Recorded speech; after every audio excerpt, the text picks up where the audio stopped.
in the interregnum, to save on the court's time, I can see the hand of Senator Soto. Anika, can you, after Senator Soto, can you list the rest?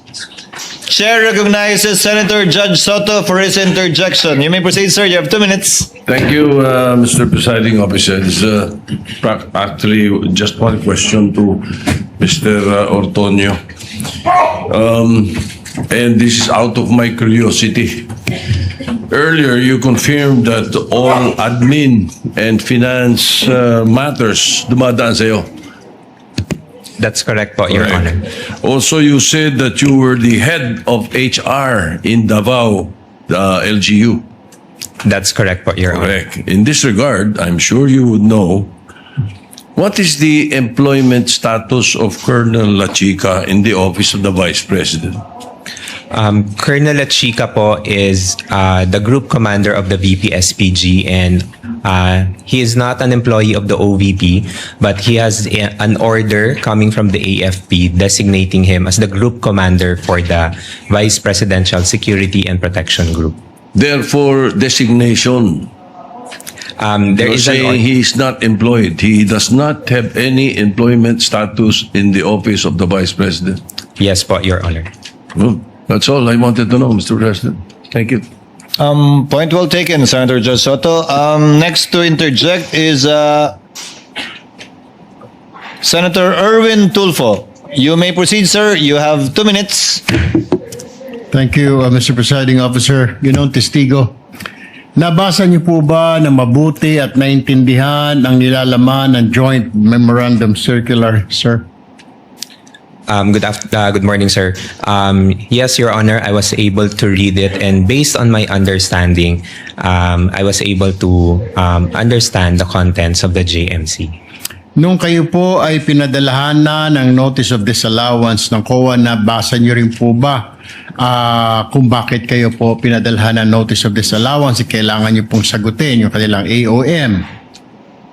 Yes po, for the 2022 and 2023. 2022. So naintindihan po ninyo na sinasabi doon ng COA na while confidential funds allow for the payment of rewards to civilian information, yung COA po has ruled that this cannot be structured as broad distribution of medicines, food, grocery packs, or household goods. And that kung ito po ay reward, dapat po specific targeted financial payouts lamang po at hindi po pwedeng ibili ng mga gamot o ng mga upuan bilang reward. Naintindihan niyo po ba yun? Sir, based on my understanding, sir, that is the initial observation coming from the COA, and we were able to provide comment on that on our replies. Tama. Pero alam niyo po ba ng Office of the Vice President is a civilian office? Ibig sabihin, hindi po sila military, therefore, hindi po sila maaaring mag-possess ng formal national security or law enforcement mandate. Sabi po ng COA guidelines, sir, again, specifically, the operational intelligence gathering is the domain of military, police, and specialized enforcement bodies. Hindi po kasama ang VP, PSPG po roon. Did you know that? Sir, based on my understanding, sir, sa pagkakaintindi ko po sa JMC is that the confidential funds is allowed for civilian agencies, sir, and in coordination with the different law enforcing agencies. Yun po yung pagkakaintindi ko Yun po. po ang pagkakaintindi ho ninyo. Pero iba po yung sinasabi po ng COA sa inyo. Kaya po kayo may notice of disallowance. Kaya po sinasabi ng COA at ini-issue po sa inyo formal notice of disallowance na 73.3 million ng OVP December 2020 to confidential spending. Yun po ang dahilan na major reason for disallowance was the 24.93 million pesos spent on medicines and 34.857 million spent on various goods were improperly categorized under the guise of intelligence rewards. Alam niyo po ba yun? Kaya pinadalhan po kayo ng COA, sir. Sir, based on what I can recall po, sir, on the notice of disallowance that was sent to our office, what they required, sir, was that the submission of an intelligence report to support the payment of those rewards. So yun po yung pagkakaintindi ko regarding sa letter. So nakita po ninyo na may problem, sir. May problem. Kaya kayo pinagpapaliwanag. There is an issue po, sir, that we needed There's to an comply. issue. Okay. Panghuli na lamang, Mr. Presiding Officer, one last question. So, sino po You may mga proceed. nag-invento at saan galing yung mga alias po na yun? Is that only Colonel La Chica o sa grupo ninyo, sila Chippy McDonald, sila Pusa, Aso, etc. May sila Pagong. Who invented those? Sir, I do not know, sir. Number one, sir, I cannot answer, sir, if invented, sir. But as to the AR, sir, I cannot provide information, sir, because I do not have any participation in the implementation of the confidential activities. Thank you, Mr. Witness. Presiding Officer, thank you, sir. Thank you very much, Senator Judge Erwin Tulfo. Senator Judge Pangilinan is recognized. You have 2 minutes, sir. You may proceed when you're ready. Maraming salamat. Magandang umaga, Ginoong Ortonio. Good morning, sir. Yes, pwede nyo bang ipaliwanag yung naging proseso, no? Dahil base sa testimonya ni Acosta, ni Ginang Acosta at sa inyo, yung testimonya nyo, from December 2022 to September 2023, a total of 122 million pesos in cash was distributed to perhaps hundreds of informants after doing surveillance work, was given rewards, and they purchased medicines. Tama po? Based on the information that was shared to me by the security officer, That's sir. correct. Yun yung nangyari. Based on the information, sir. Bakit gamot? Would you know? Sir, I would not know, sir, but although based on the information that was shared to me by the security officer, those were parang yun po yung representation or yun daw po yung inilapit ng mga informants or agents that they needed at the time. Bilang reward. Yes, as a Pero form- pera ang binigay, sabi ninyo. No? Yes, sir. Pero Based- hindi nyo alam kung talagang gamot ang binili. I would Dahil- have no idea, sir, on the implementation, sir. Dahil walang resibo. Acknowledgement receipt meron. Acknowledgement receipt, sir. You were head of the BA, the BAC, no? Bids and Awards. Bids and awards. So committee, familiar ka, pagka regular purchases, dapat may bidding ang medicines. Correct, sir. Di ba? Yes, sir. So, kung yun ang pinaliwanag sa'yo, sa loob ng 9 na buwan, hindi mo ba tinanong o hindi mo ba sinita na dapat pagka medicines, dapat bidding? Kasi ako ang head ng Bids and Awards. Alam ko yan eh. Sir, I was only made aware of the concern regarding the medicines and food supply, sir, when the AOM, when we received the AOM, which was around October of 2023, sir. So that was parang almost 9 months after the 2022 na implementation for the confidential funds. Okay. So, hindi mo alam kung bakit gamot, no? Sinabi lang sa'yo, no?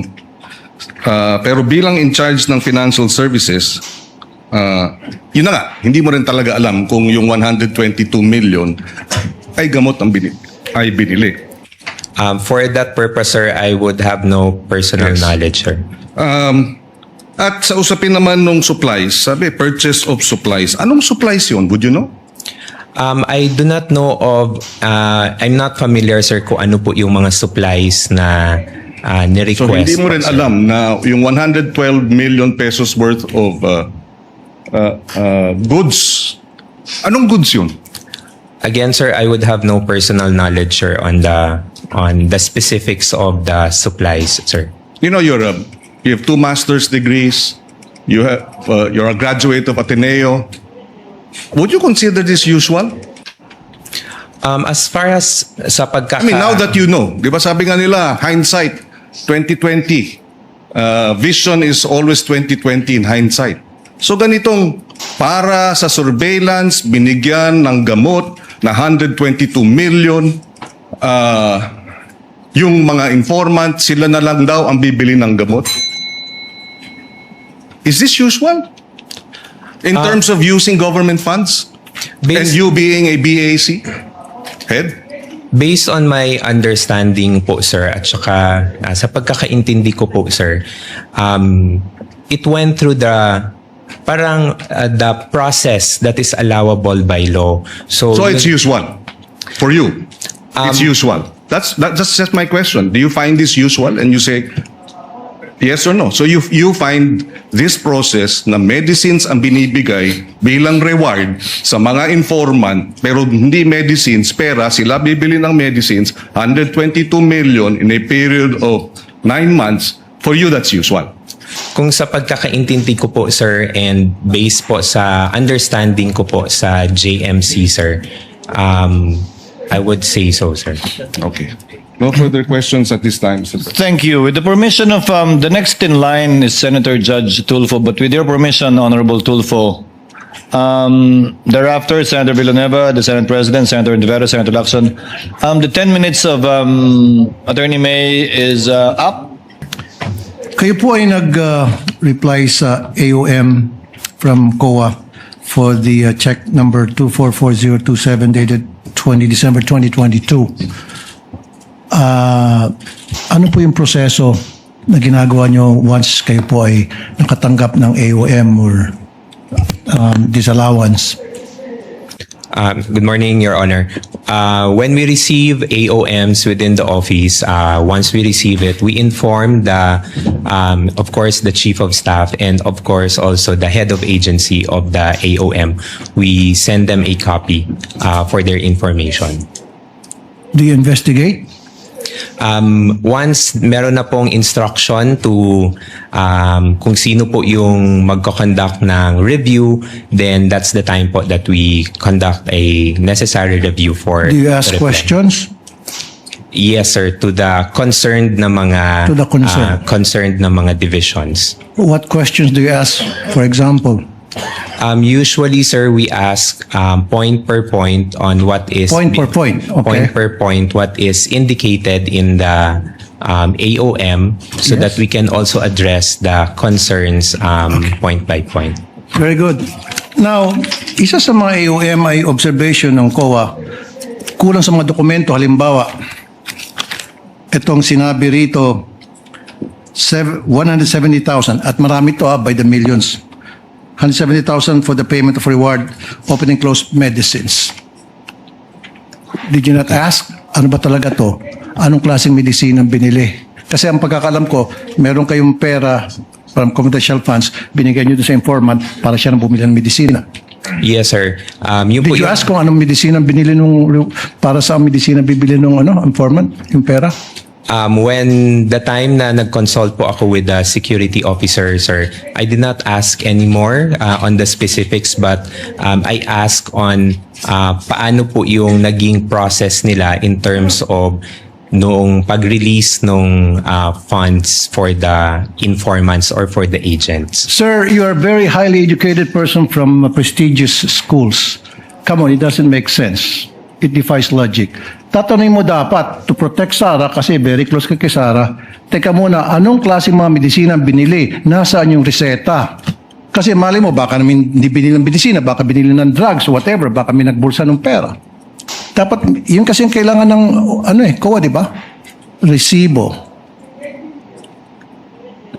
At the time po, sir, when I consulted with the security officer, sir, I was not able to ask anymore on Why the not? details, sir. It's part of your job. In fact, pumirma ka doon sa pag-reply mo sa AOM. I asked, sir, So kung ano pumirma yung ka process. nakapikit. Yes, sir. No, sir, hindi naman po na nakapikit, sir, because nagtanong naman po ako sa security officer namin, sir, on how it was released or implemented on the ground. So, kung ano po yung nabigay na information, sir, yun po yung nailagay ko sa pag-draft po ng reply to the AOM. Hindi mo rin tinanong bakit pare-pareho yung signature sa different names ayon sa NBI, forensic. Tapos pare-pareho yung handwriting sa different names. Parang isang tao lang nag-fill up, meron pa nga walang signature at nag-receive ng by the hundreds of thousands each. Sir, You didn't ask, bakit mo tinanong, hindi mo tinanong, bakit pusa, bakit ito si Pagong, pinagtatawanan tayo ng tao, etc. Why? Did you not ask? Sir, at the time, sir, hindi ko po nakita yung mga acknowledgement receipts, sir. I was only made aware of the acknowledgement receipt, sir, when it was already shown during the HOR na mga hearings, sir. Hindi kasi pag nagtanong ng attachment, then di ba sabi mo you ask questions point by point, you investigate, then kinuha mo sana yung mga dokumento and then pinakita sa iyo and then nagtanong ka point by point like you said, and then you are a very educated person, you should have asked a lot of questions to satisfy dun sa request ng COA. Sir, I Kasi did not- tulad yan, pusa, Pagong. Imposible hindi mo nakita yan. Tapos pare-pare yung pirma sa isang same handwritings para sa napakaraming pangalan at saka isang pirma sa napakaraming pangalan according to the NBA forensic. You didn't ask? Sir, at the time po, sir, I did not see the acknowledgement receipts. Come on, po, sir. Like I said, napakatalino mong tao sa credentials mo. Dating professor, Ateneo, UP, di ba? And then, now, parang, sorry sir, parang nagmaang-maangang ka. Again, is it blind loyalty? Thank you po. Thank you, Mr. Presiding Officer. Are you going for lunch or the rostrum, Attorney? Senator Judge? Okay guys, yun lang ang video natin for today. At don't forget to follow, like, share, subscribe to my YouTube channel. At marami pong salamat sa inyong lahat. God bless everyone. I love you all. Bye-bye.